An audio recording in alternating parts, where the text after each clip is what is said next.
10 రోజులకు ఉంది ఇంట్లో, అవతల పక్క 2 రోజులు, ఒక రోజు కూడా లేదు, 2 పూట్లకు కూడా లేదు, నీకు 10 రోజులకు ఉంది.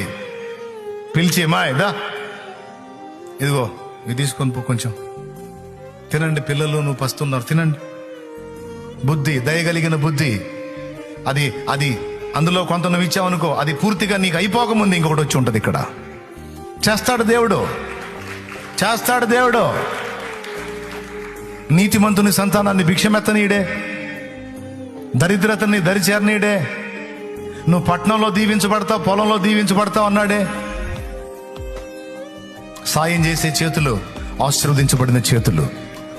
నిన్నే కాదు, నీ సంతతిని కూడా దేవుడు దీవిస్తాడు. ఒక దేవుని బిడ్డగా, కరుణ కలిగినటువంటి వ్యక్తిగా నీవు ఉండాలి. క్యారెక్టర్ కలిగిన వ్యక్తిగా నువ్వు ఉండాలి. మోసగించి బతకొచ్చు, కానీ ఆ శాపం నీకు, నీ పిల్లలు కూడా తగిలి వాళ్ళు భ్రష్టులయ్యే అవకాశం లేకపోలేదు.